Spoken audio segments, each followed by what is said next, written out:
I am Millard Bennett. It is my pleasure to introduce my friend Paul J. Meyer.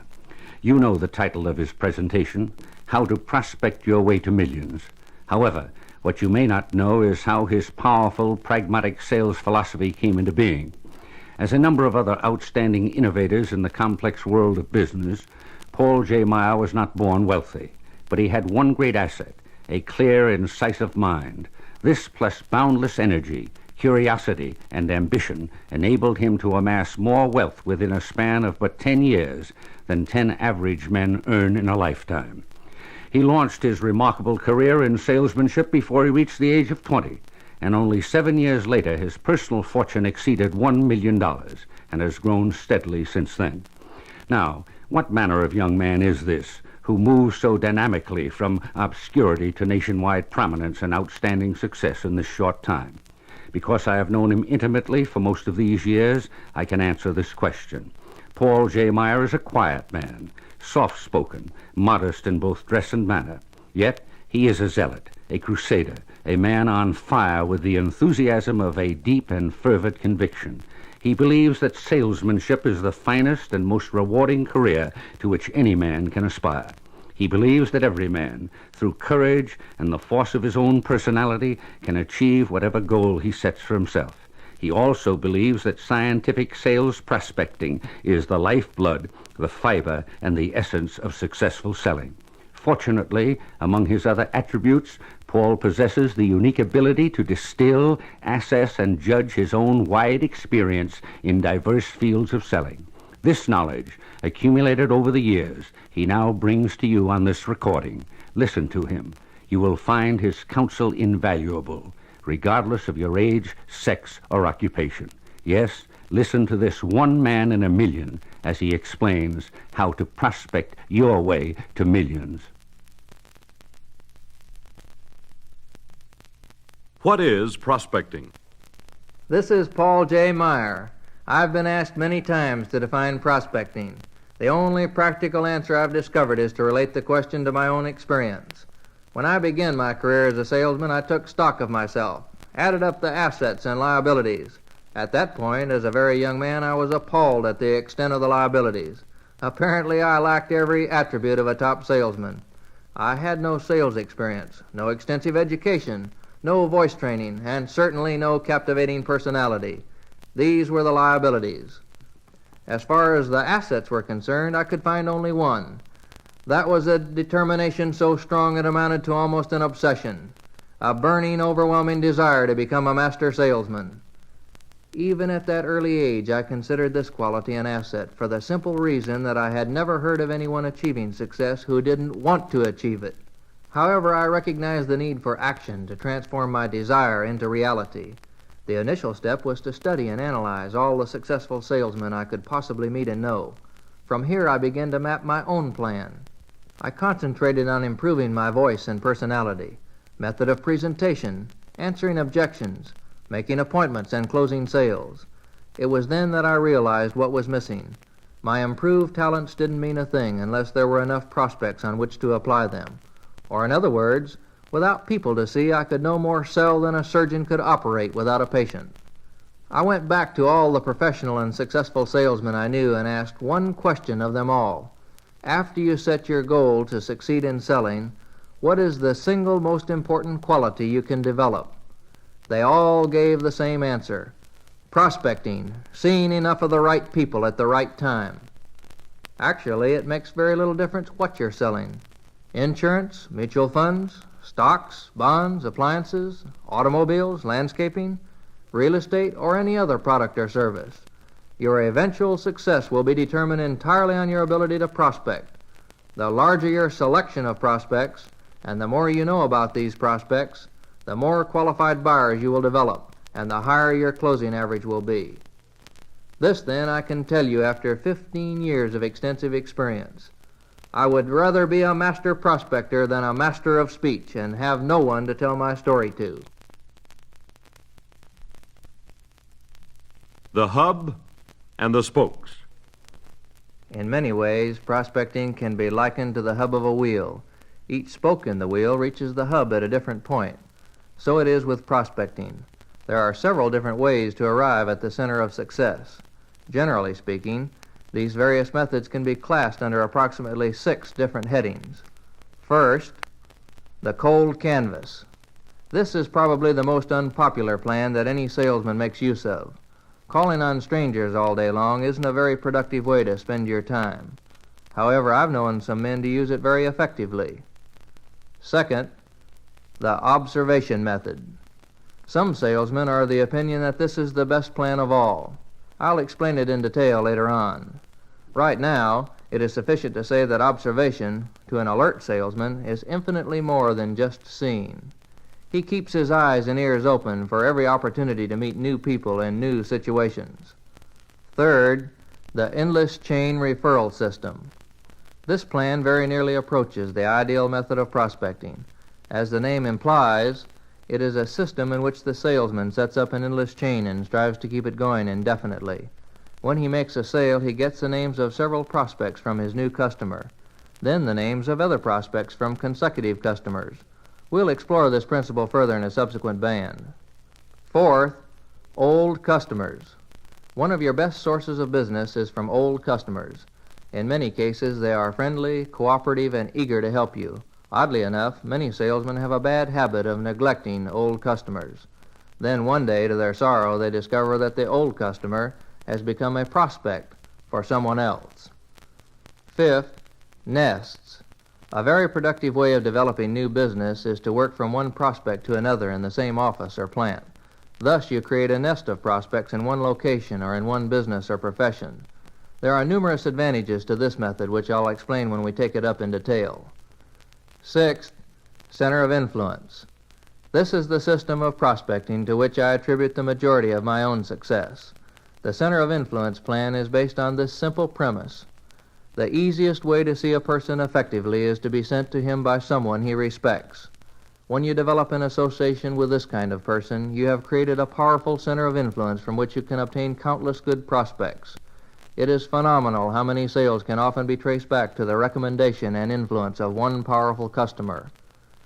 This particular method has infinite possibilities and variations, and every one of them has a built-in success feature. A complete understanding of the principles involved in a center of influence prospecting plan can guarantee more sales and greater profits than you've ever known before. The new prospector. Never forget the fact that prospects are people. That may sound like I'm belaboring the obvious. Actually, I'm not. In any system of prospecting, before you select which people may be prospects or potential customers, consider all the people you see everywhere. Successful prospecting doesn't depend on any of those people you don't know. You are solely responsible for your own success, and that in turn depends primarily on your attitude or frame of mind. Begin to school yourself right now in the idea that people generally are no longer just people. Actually, they're all prospects for whatever you have to sell.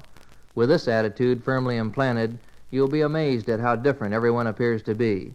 Before long, your change of mind will bring an even more remarkable change, an altered reaction toward what you once considered just a crowd. The people you see aboard trains, planes, and buses, in theaters and restaurants, even the groups of marching men who go swinging down the street in a holiday parade, they've all suddenly changed from anonymous, faceless people to separate individuals, and they're all prospective customers. I practice this attitude constantly. Whenever I'm in an airliner coming in for a landing over a small town or large city, I look down and count every house I can see, not as houses, but as the homes of prospective customers. Once you've established this turnaround truth, people are prospects, and prospects are people, you'll notice an even greater change in yourself. The physical action of prospecting, arranging to see and talk to new people every day, will cease to be a part-time chore and become instead a dynamic driving force, an obsession. When this happens, I'll guarantee you're on your way to a permanent career in professional selling. If you're a new prospector, an ideal place to start prospecting is right in your own home. Ask your wife and the other members of your family to help you. First, on a plain sheet of paper, prepare a list of names, an initial inventory of prospects. That is, write down the names, addresses, and telephone numbers of everyone you and your family know. At this point, Don't concern yourself with whether or not any of the names you've listed may be interested in what you're selling. You can indicate that information later. Next, from any stationery store, obtain a small file box and at least 500 3x5-inch file cards, plus chronological dividers to fit into the file. Now, transfer the names from the initial inventory list to individual cards. Also indicate on the card any relevant information you may know about the prospect. Where they're employed, married or single, to what club or church they belong, anything and everything that will help to bring that particular person into sharper focus every time you look at the card.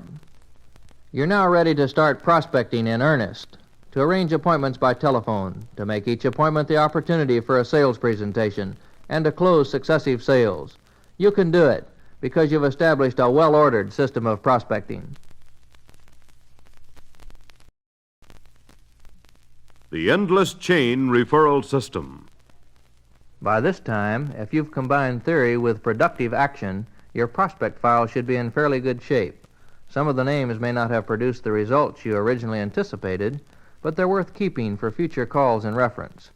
However, in the continuance of this practice, I want to inject a word of caution. Don't allow a large number of prospects to create a false sense of security.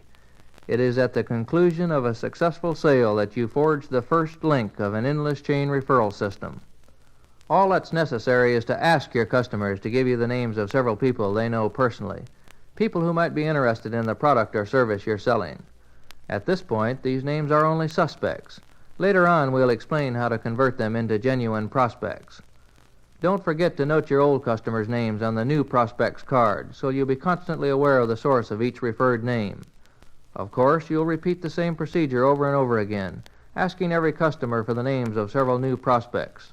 So actually, they name their own replacements in your file. Multiply this same situation by 20, 30, or 40, and you'll soon have a prospect file that can't possibly become exhausted. Remember, the success of the endless chain referral system depends on your asking for the names of new prospects every time you complete a sale. Assuming that most of your sales work is done during the day or early evening hours, it's a good idea to establish a habit of working on your prospect file, bringing it up to date every night before you retire. This is an ideal time to select the prospects' names you'll contact during the current week, or to telephone for scheduled appointments the following day. The file, at this point, should be operating with optimum efficiency. Name cards filed chronologically for quick reference according to the month, week, and day that a future appointment has been arranged. Another organizational aid that I have used for a number of years in connection with my prospect file is called a weekly work organizer. In appearance, it resembles a pocket-sized flat wallet. Its interior consists of several envelopes or pockets that hold at least 6 of the 3x5-inch file cards in separate compartments. With the organizer, you can carry an entire week's schedule of cards arranged in orderly sequence. Several of the major insurance companies and other large industries supply their sales staffs with various kinds of work organizers. Their use definitely increases the calls to clients' efficiency of any salesman. In this initial side of the first recording, we've just discussed prospects' names on the cards and some of the fundamentals of prospecting. In the next band, we'll investigate a systematic method of establishing their ratings.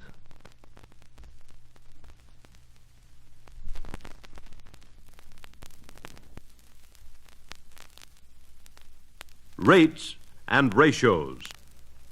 A prospect's name, address, and telephone number typed on a card and placed in your prospect file doesn't mean much unless the card also indicates a rating. By rating, I mean an indication as to whether that particular person is a poor, fair, good, or excellent prospect to buy whatever product or service you're selling. The simplest indicators are the first 4 letters of the alphabet: D for poor, C for fair, B for good, and A for excellent. Once you've established these relative values and exactly what they mean in terms of prospective sales, you can begin to apply them. One of the most important procedures through which you'll naturally want to screen all of the suspects who may become prospects is this question: do they have enough money to buy whatever you're selling? If they can't possibly buy because of a limited or restricted income, they're obviously not even a fair prospect. There's no use in trying to sell a man a Rolls Royce, no matter how receptive he may be, when his income barely justifies a second-hand Ford. Let's assume that the majority of the prospects in your file can afford to buy. You still can't rate them honestly unless you obtain and consider additional information. Don't forget, prospects are people, and people are infinitely more than names and addresses. A successful prospector may not know everything about a prospect he's never seen, but he obtains enough relevant information in advance to make the first interview highly productive. For example, the following information could hardly be termed comprehensive. John Smith, age 35, married. Before you can rate John Smith honestly, you should know, among other things, how long has John been married? What size family does he have? Their ages and given names. Does he own or rent his home? What kind of car does he drive? Is he a church member? What lodges or clubs does he belong to? How long has he been employed in his present position, and can you estimate his income? How about his hobbies or specific interest in sports? These are only a few of the vital statistics that will help you assess John Smith as a prospect and arrive at a true rating for his name in your card file. Where do you get all this information? In 9 out of 10 cases, from the customer who gave you Smith's name in the first place. Don't expect him to volunteer the information without any prompting from you. You've got to ask for it. Don't vacillate or hesitate. Ask the new customer for every bit of relevant data you can think of. Where does Mr. Smith work? What kind of work does he do? What is his income, marital status, size of family, hobbies, and so forth? Only with the correct answers to these and many more questions can you prepare to call on John Smith, the prospect. Remember, your present customer is the only source of information you have about him. Try to bleed him white for ideas and facts. The more you know about a prospect, the greater the odds for a successful sale. Stop, look, and listen. Another powerful system of prospecting is by observation. By that I don't mean casual sightseeing, but careful, calculated observation. As you'll recall, in the third band on the reverse side of this record, I stressed the importance of a master prospector's attitude toward everyone he encounters in his business and social life. I explained how you must school yourself, not just to see nameless people in a crowd, but to observe everyone carefully, and to consider each person as a prospective customer. Where are these people? They're everywhere. On the street, in private homes, apartment houses, retail stores, factories, churches, service stations, in automobiles and office buildings. All of these places contain people that you can find a way to meet and know.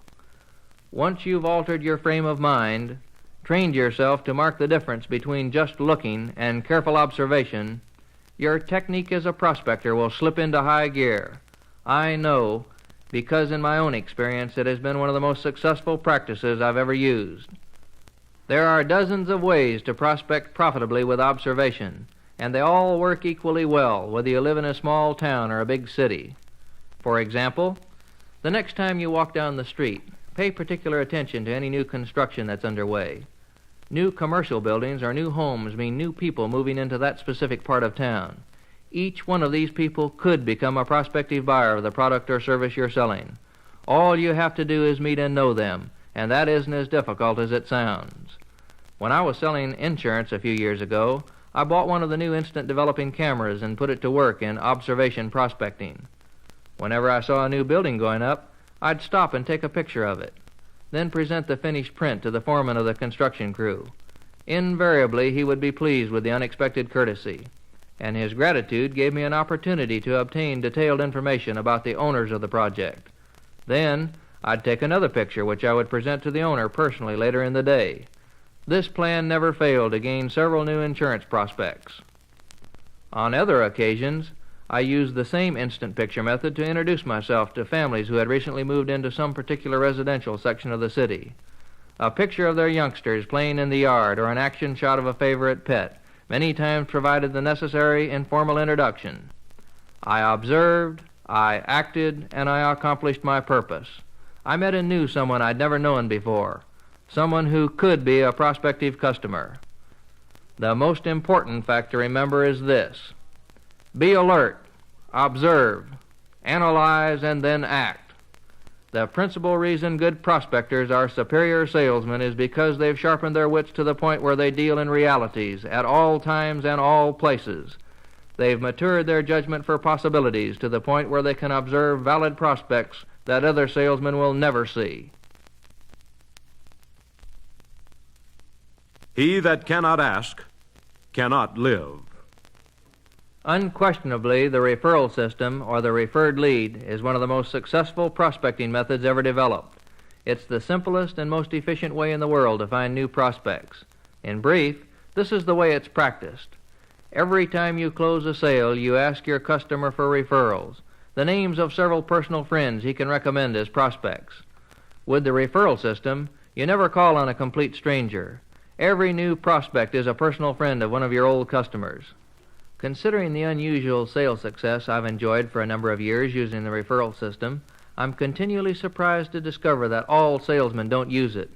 The only reasons I can think of for a salesman not to ask for referred leads are either his timidity, the fear of being refused, or his excitement over the sale he's just made.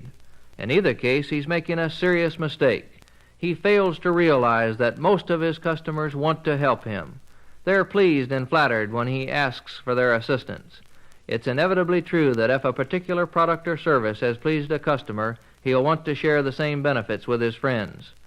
Despite this obvious truth, research proves that even better-than-average salesmen fail to ask for prospects' names in 42% of the cases where they closed a successful sale. And although others do ask for the prospects, in 65% of the cases, they fail to secure any new names. This is a tragedy. If a salesman isn't alert and skillful enough to get leads from a satisfied customer, he'll find it even more difficult to obtain them elsewhere. Undoubtedly, he has devoted a great deal of time and thought to his sales presentation. Unless he devotes even more thought and effort to his prospect presentation, he'll soon find himself out of business. There are countless ways to ask for names of prospects. One of my own prospect presentations, after I've closed the sale, goes something like this. I say, "Well, Mr. Smith, I want to thank you again for giving me your business. But I also have to tell you that I've just lost one of the most valuable possessions I've ever had." He asks, "What is it that I've lost?" I answer by saying, "You've just become a customer, so I've lost a prospect."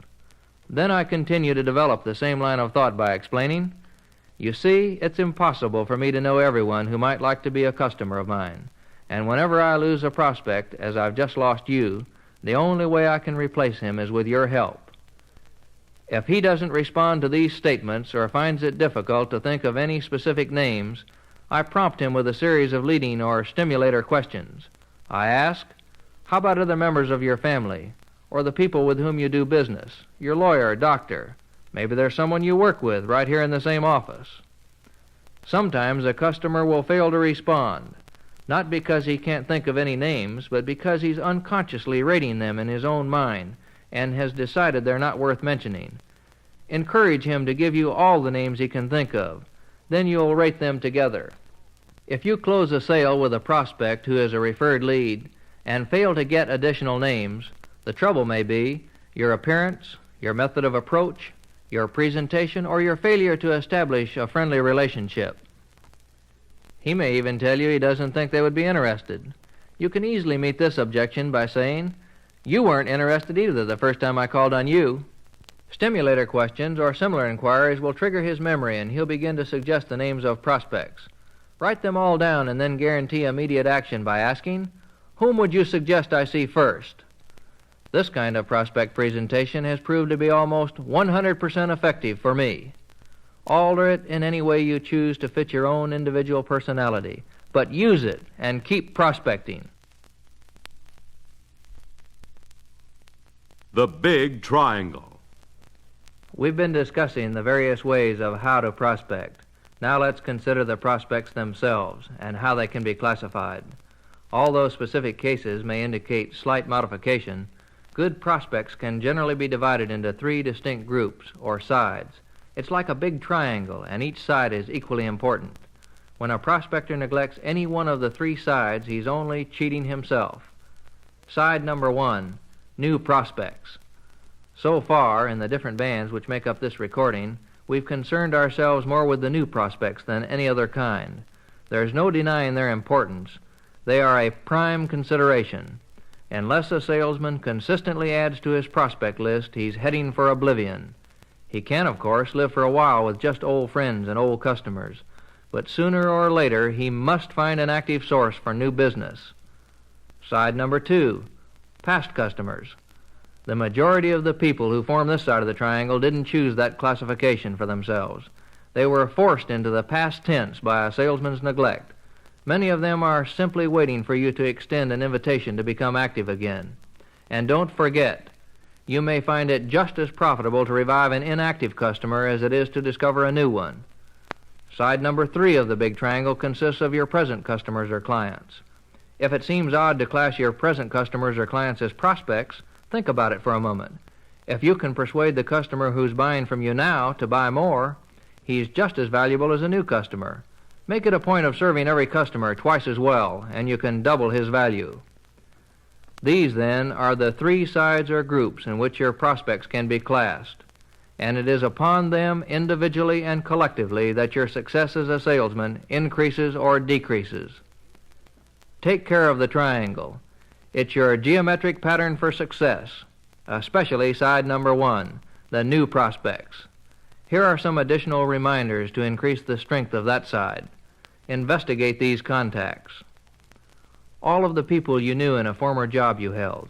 Some of the friends you haven't thought about for years. Your classmates in grade school, high school, or college. People you knew through mutual interest in a hobby, bowling, baseball, hunting, or golf.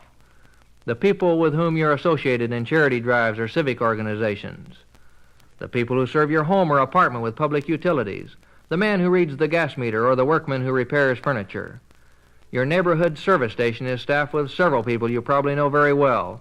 The owner, the mechanic, or the gas pump attendant. And finally, your doctor, your banker, your grocer, or possibly a fellow church member. Resolve now to see and talk to as many of these people as you can. Get to know them. Cultivate them. Change their ratings in your card file from suspects to prospects to customers to centers of influence. Prospecting is just like breathing. We must do it all the time. Every day, every hour, and every minute, or we'll never survive. When you get up in the morning, repeat this thought to yourself. I'm going to meet and talk to at least 3 new people today. I know they'll become my friends, my prospects, and my customers. The magic of the prospect box. A good prospect file is worth its weight in diamonds. Until just a few years ago, it was an annual custom in several Oriental countries for the people to demonstrate their loyalty to the king by matching his weight in diamonds. Your prospect file is the king of your business realm, and the prospects it contains are just as anxious as the Orientals to match its weight in diamonds. All they're waiting for is for you to show them how. In the booklet which accompanies this album, you'll find a detailed illustration of the prospect box. Examine it carefully and pay particular attention as to how the dividers are arranged.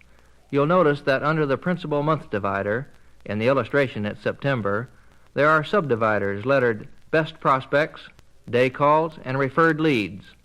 Also, immediately back of the month divider, there are the first, second, third, and fourth weekly dividers. These divisions are in their present order because just prior to the close of the preceding month, August, I rotated all of the September file cards into their current position. I filed them under their specific headings. For example, calls to be made during the first, second, third, or fourth week of the month, according to the information I had previously written on each individual card. In this way, at the beginning of each month, my best prospects are brought into the sharpest focus possible. With their names and accompanying data before me, I can easily recapture the spirit of my original contact, even though it was made several months ago, and regenerate my enthusiasm for consummating the sale. When the current month is finished, I will again rotate the file. Move the present monthly divider to the rear. This will automatically bring the next month, in the illustration October, to the front of the box. The process continues in the same fashion all through the year. As you know, each prospect's card contains not only personal data, which enables me to determine a realistic rating, but also the specific month, week, and day of a callback appointment. These important dates are indicated for any one of several reasons. Many times when I first contact a prospect, he tells me that he cannot buy because his income is governed by his seasonal business. A good example is a man in the soft drink business. Naturally, his trade and his income are larger during the warmer summer months of the year. If my original introduction to him is during the winter, he will in all probability say something like, "See me sometime next summer when business is better." Under those conditions, I ask what specific month and week would be most convenient. Then I indicate that information on his card and file it under the specific heading, even though it is months ahead. The same principle would apply in reverse to the income of a prospect whose business is better during the winter than the summer months. You'll recall that in Band 5, on the other side of this recording, I mentioned the use of a weekly work organizer in conjunction with my prospect file. Since every type of organizer is made up of several compartments that will hold an entire week's supply of appointments, I keep it filled at all times with prospect cards that are currently indicated. With this system, I know exactly who I'm going to see every day, every week, and for months ahead. The careless salesman depends on his memory, a rather unreliable source of facts. The master salesman, because he knows the priceless value of self-organization, depends on his prospect file. That's the reason he is a master salesman. Your prospect file box is indeed worth its weight in diamonds. I've personally proved that fact time and time again. Just a few years ago in Florida, I sold $1 million worth of life insurance in one 30-day period. How? By the care, cultivation, and careful attention to my prospect box.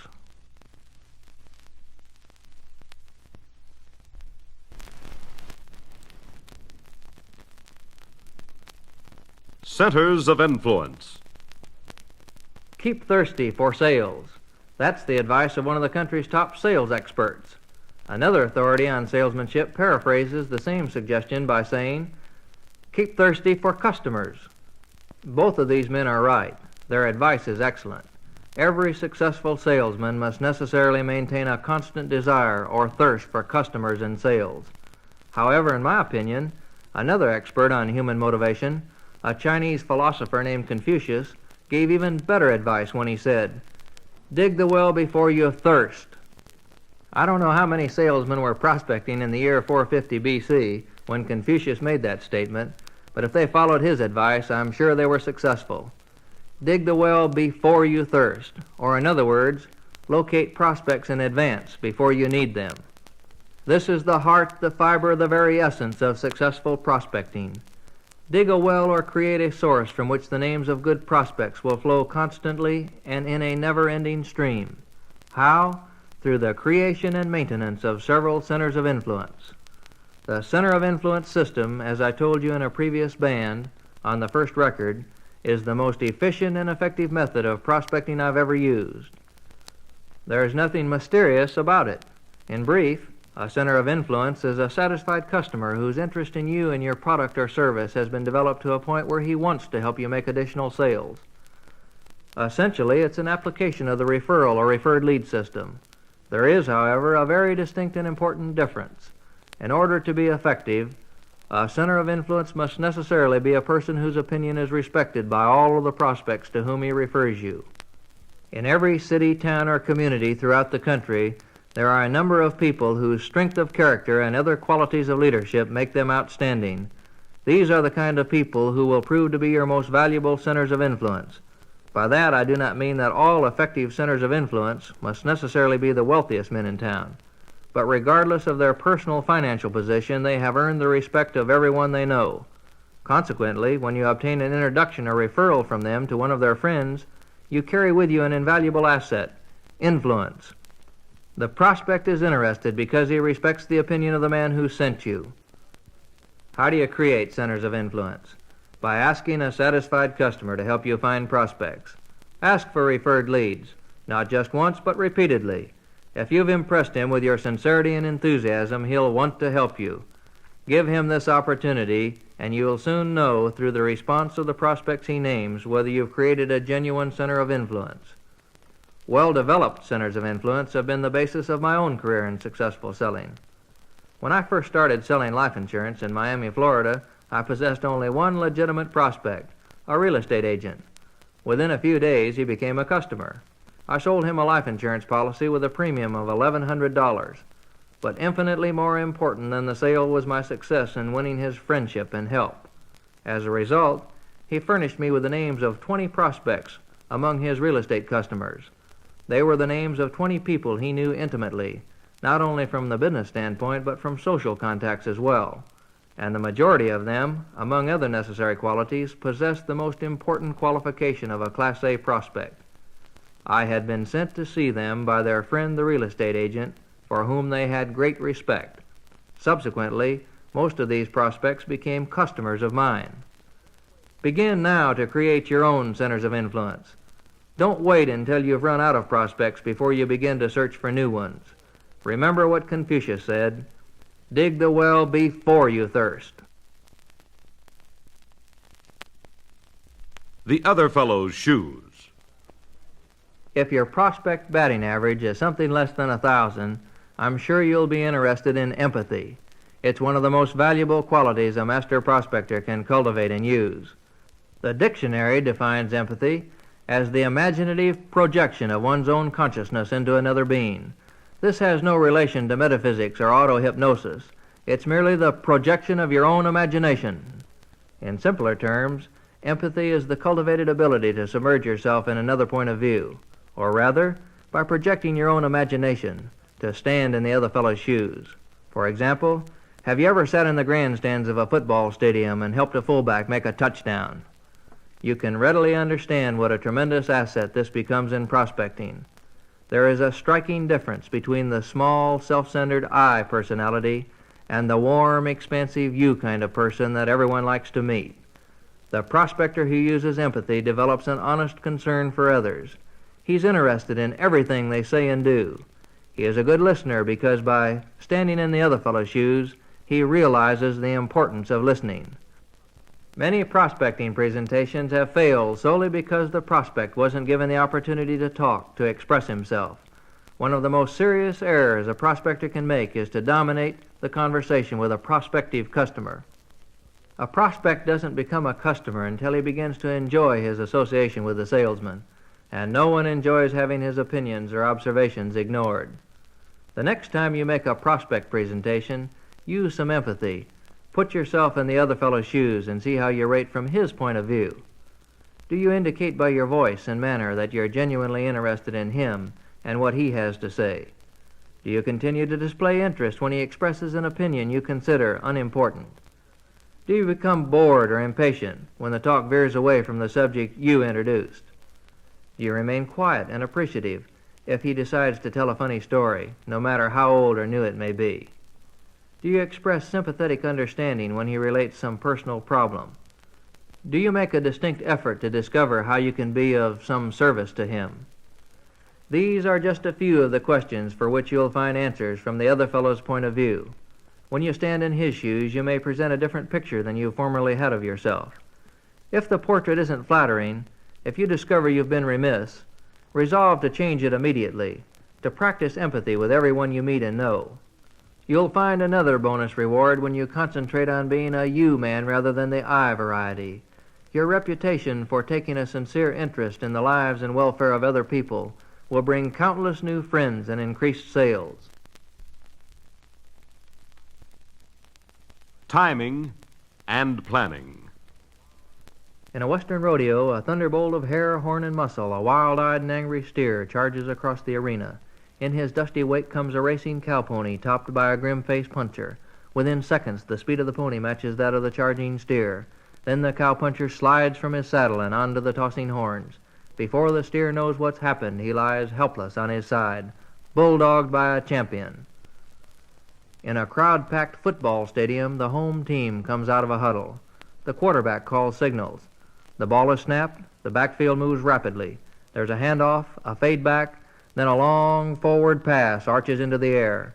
The ball reaches a perfectly positioned receiver, and another precision play has brought victory that much closer. An alert and well-informed prospector walks into the office of a prospective customer to whom he's been referred. The prospector is confident and self-assured because one of his centers of influence has suggested that he make this call. The prospect receives him pleasantly, listens to his presentation, and is convinced by his closing logic. The result, the prospect signs a contract and becomes a customer. It's the consummation of a successful sale. All of these incidents, The rodeo, the football game, and the prospector differ widely in subject and location, but they all have two elements in common: timing and planning. In practice, you reverse the order. First, a well-conceived plan. Second, proper timing when you translate that plan into action. Never prospect aimlessly. Plan carefully as to who, why, when, and where you will visit a prospective customer. Arm yourself with every available bit of information you can discover. Above all, learn the correct pronunciation of his name.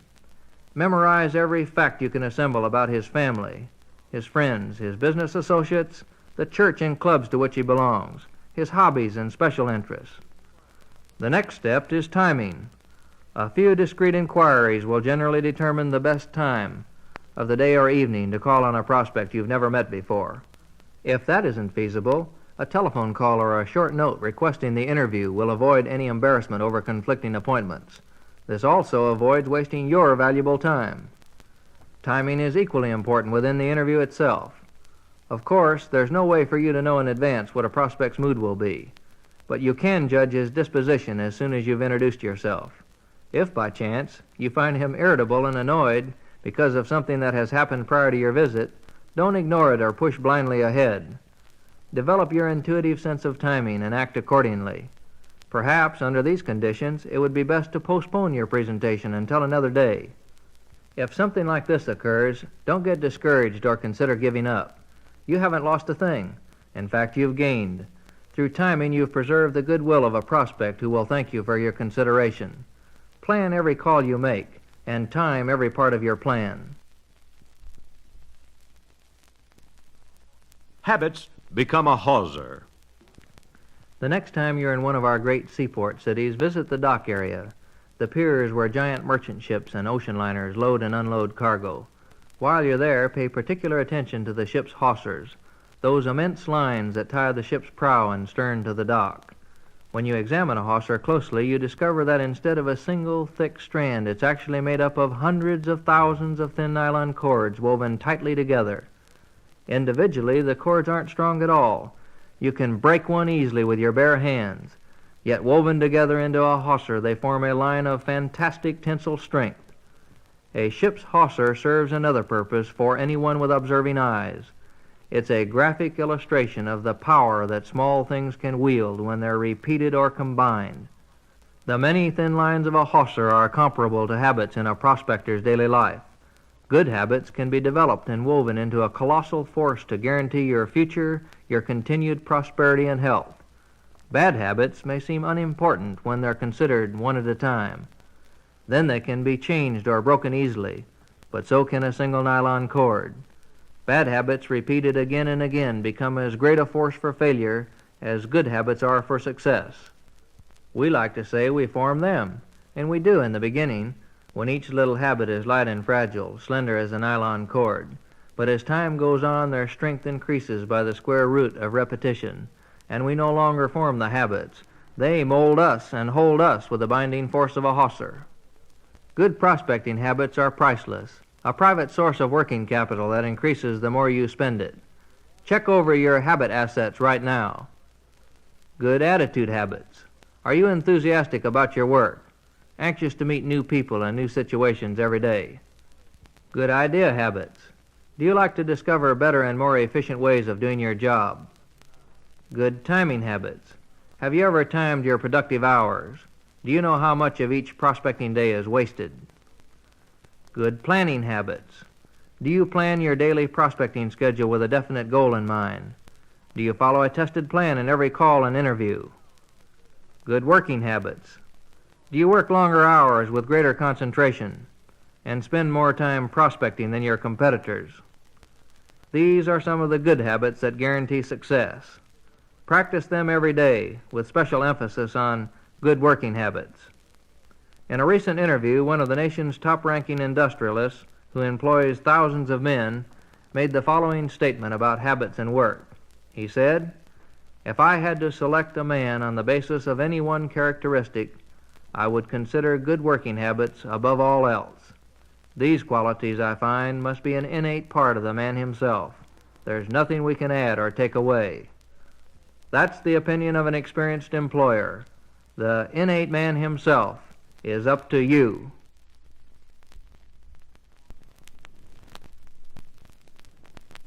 Who and when? The moment you begin to prospect outside the circle of personal friends, two questions present themselves. Who can I see, and when can I see them? Here are some of the ways and means by which I've answered those questions. Automobile license numbers. Every car you see represents an owner who might become a prospect for the product or service you're selling. Go to the parking areas of any large manufacturing plants located near your city. If the plant normally works 3 shifts, make sure your visit's in the evening. Take down the license numbers of parked cars belonging to the night shift workers. They'll be home in the daytime. Then get their names and addresses from your local registry. Another salesman and I used a variation of this idea when we were selling insurance in Florida. Having no centers of influence or referred leads at that time, we visited the parking area of an exclusive yacht club. Most of the members' cars were either imported models or the high-priced domestic variety. The results of license number leads we got that day paid off handsomely within the next 2 weeks. Greeting cards. In your planned program of public relations with both customers and prospects, nothing can win you more lasting goodwill than the thoughtfulness of greeting cards. All of the names in your customer and prospect file should indicate birth dates. Send your happiest greetings to each person as the anniversary of their birthday approaches. It's a very important date in the life of everyone you know. They'll appreciate your remembrance. Also, make it an annual practice to send Christmas, Thanksgiving, Easter, and other holiday messages of goodwill to your entire clientele. Welcome the newcomers. Don't confine your pleasant greetings just to old friends and customers. Prospect in the future as well as the present. Make it a point to welcome any newcomers to your city or community. A brief note or a welcome card can be the beginning of a long and profitable relationship. Direct mail. If you work for a large company or corporation, your firm undoubtedly maintains a continuing program of direct mail operations. These campaigns are designed primarily to help you sell. The benefit you derive from them is in direct proportion to how much you cooperate. You can increase your income by accepting the company's help and advice. If you're in business for yourself, you can conduct your own direct mail campaigns. The exact form and content of an effective mailing piece depends upon the product or service you're selling. The most important factor in direct mail is repetition. Maintain an up-to-date mailing list and keep presenting your name and message to every prospect on the list at regular intervals. Never forget a prospect and never let a prospect forget you. Remember the priceless value of time. Today is the time to prospect for the business you'll do tomorrow. Motivate yourself. Uncounted thousands of words have been written or spoken to salesmen about the importance of motivation in successful selling.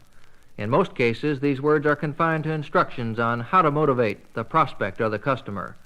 It's my opinion, based on personal experience, that the salesman also needs motivation.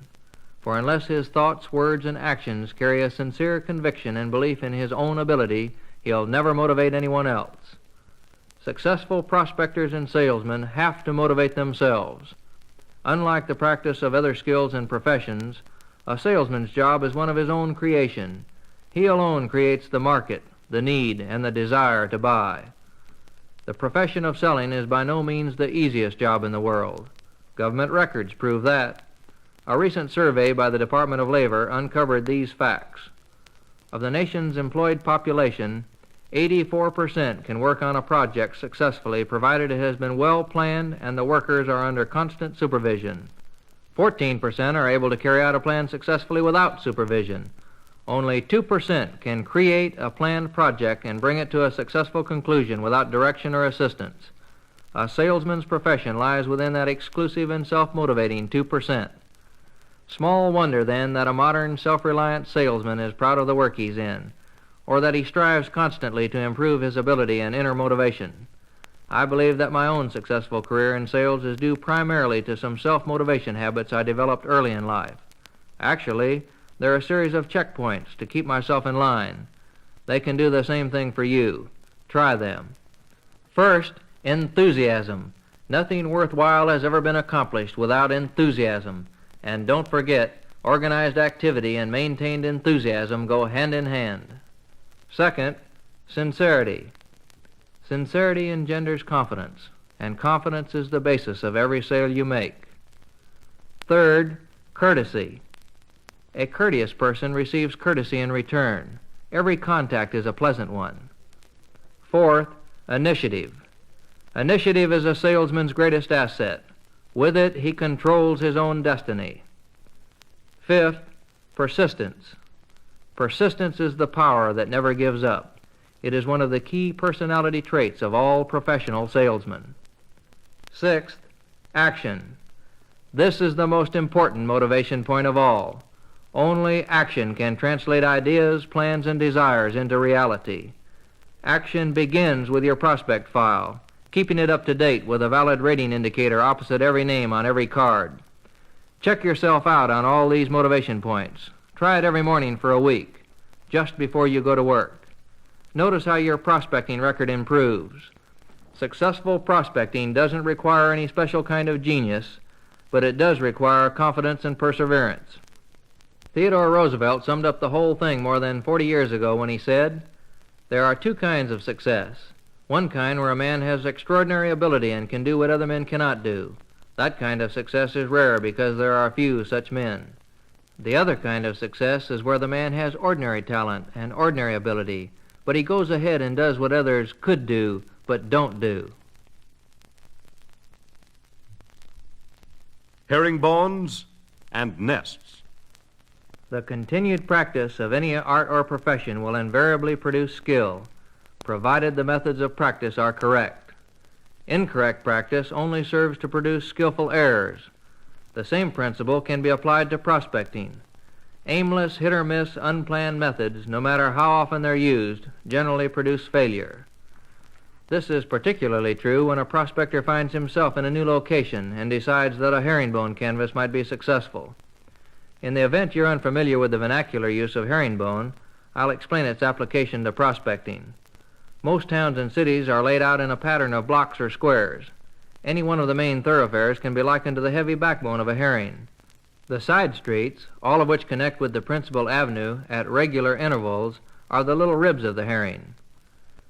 In conducting a canvass of this kind, the prospector generally obtains a city map and then marks off an oblong-shaped section, the herringbone he intends to canvass. The chances that he will garner any worthwhile prospects by this method are fairly remote. He can, however, improve the herringbone technique immeasurably by the simple use of one tool, a city directory. Let's assume that the main street is named Eastern Avenue and that the intersecting side streets are named after native trees, elm, oak, pine, and so forth. The city directory will list the names of all the residents on both Eastern Avenue and the side streets. It will also list the occupations of these people. If the prospector copies down all of this information, he can put a very effective plan into operation. At the completion of his first call on one of the residents on Eastern Avenue, he leads the conversation something like this. "Thank you for the time you've spent talking to me. By the way, Mr. Doe, I'm making a number of other calls in this part of town this evening. Perhaps you'll be kind enough to help me. Your neighbor at 245 Eastern Avenue, just across the street, I believe his name is John Smith. I know he's a teller at the City National Bank. Could you help me with a little more information before I make the call? For example, what size family does he have? Does he belong to the same church you do? Is he interested in any particular sport or hobby? How about Richard Brown at 708 Elm Street?" The prospector continues with a similar series of questions about Mr. Doe's neighbors at other addresses on Eastern Avenue, Oak and Pine Streets. From this point on, the effectiveness of his canvass can be increased several 100%. Another and entirely different method of contacting prospective customers is known as nest prospecting.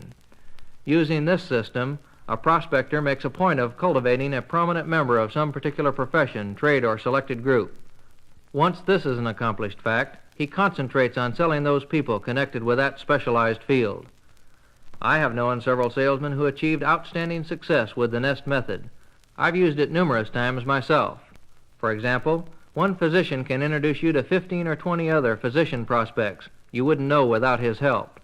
The same principle applies to a large manufacturing plant, social society, or trade association. They're all nests of prospects. Some prospectors set up a special section of their file for nest prospecting. If you follow this arrangement, don't forget to indicate the specified nest and the individual rating on each 3x5 prospect card. Identify, then qualify. I've talked to numerous authorities about prospecting and selling. Most of them agree that in the final analysis, successful sales can be reduced to the old-fashioned formula, seeing enough of the right people at the right time. The most exacting part of that formula is seeing enough of the right people. How can you be sure they're right? How can you avoid wasting time with suspects who will never become prospects? The only logical answer is through diligent and tireless quests for as much advance information as you can possibly secure about each name. That's the first step. The second, and equally important procedure, is to use this information as the basis for rating every prospect. On the second side of the first record, we discussed what ratings mean. D for poor, C for fair, B for good, and A for excellent, and how to use them. Make use of this system by working through your prospect file constantly, by indicating any change from one rating to another as you acquire new information. Don't depend on your memory. With several hundred names in a prospect file, it's impossible to remember every relevant fact. Of course, even extensive advance information won't prevent or change a situation over which you have no control. I encountered an unusual set of circumstances like that when I first started selling life insurance. All of my advance information about a high-salaried executive I'll call Mr. X seemed to check out in his favor. He was wealthy, in good condition, and he needed what I was selling. I obtained an appointment and arrived in his office exactly on time. It wasn't until then that I discovered, through a sympathetic secretary in his outer office, that Mr. X was also possessed of something else, a habit of forgetting appointments. He rarely kept his word, she said, about promises to see anyone, especially salesmen. I waited patiently for almost an hour. By then it was quite apparent that my prospect intended to ignore both me and my appointment completely. I decided to try a more dramatic approach. I knew nothing could be gained by asking to be announced again, so I asked the secretary if she would take my business card into Mr. X's private office and lay it on his desk, upside down. She was skeptical, but she agreed. Then I wrote a few words on the back of my card so he could see them the moment he picked it up.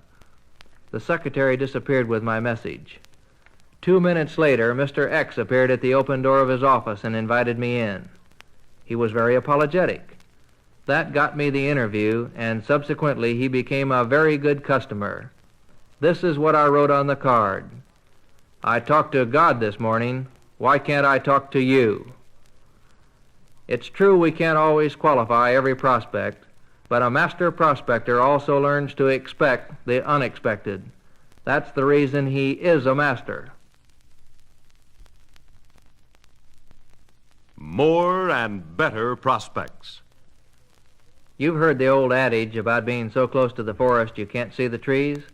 Like most time-worn axioms, it contains a great deal of essential truth, which all of us are inclined to forget at one time or another. Both the truth and the fact of this statement were indelibly impressed on me just a short time ago, and in a way I'm not likely ever to forget. Among the many good and constant friends I have throughout the country are 3 men I first met in Florida at the beginning of my career. The 4 of us have several things in common. We all started selling life insurance at approximately the same time, and through the years the individual success of each man has paralleled that of the others. We have another important common interest, fishing, and although my personal interest in fishing matches that of my friends, my success as a fisherman is generally the lowest of the group. About a year ago, the 4 of us decided on an expedition to a certain Florida lake with 2 objects in mind, perch and bass. My luck on that particular day was considerably less than I had ever experienced before. After a few biteless hours, I was convinced there never had been a fish in the lake. This was my contention despite the fact that my friends were stuffing their creels with some of the finest specimens I've ever seen. Finally, one of the men answered my complaint by saying, "There are plenty of fish in the lake, Paul, if you'll just change your bait." Before I could protest the injustice of this remark, he pointed out that he and the others had changed their bait several times. "I'm amazed," he said. "You're always talking about prospecting. You say what appeals to one prospect may be something another will reject. What's the difference between prospecting for customers and prospecting for fish?" Then he smiled and said, "There's something wrong here. You should be telling me this object lesson instead of me telling you." He was right. I had become too involved with my own frustrations to apply the logic of successful prospecting. Needless to say, I changed my bait immediately and caught almost as many fish as my friends before the day was over. The lesson was very clear. Good prospectors keep themselves ready to change approaches whenever it's necessary, to try out new ideas and concepts if they want to continue landing prospects. As I come to the close of this recording, which I hope you found useful and instructive, I want to leave one more thought with you. There never has been and never will be any substitute for perseverance. Successful prospecting comes only with steady and consistent effort. We persevere in direct proportion to our self-esteem and sincerity. No matter what your present position may be, you can become a master prospector and a super salesman when you combine sincere desire with action. This is Paul Meyer wishing you constant success as a master prospector.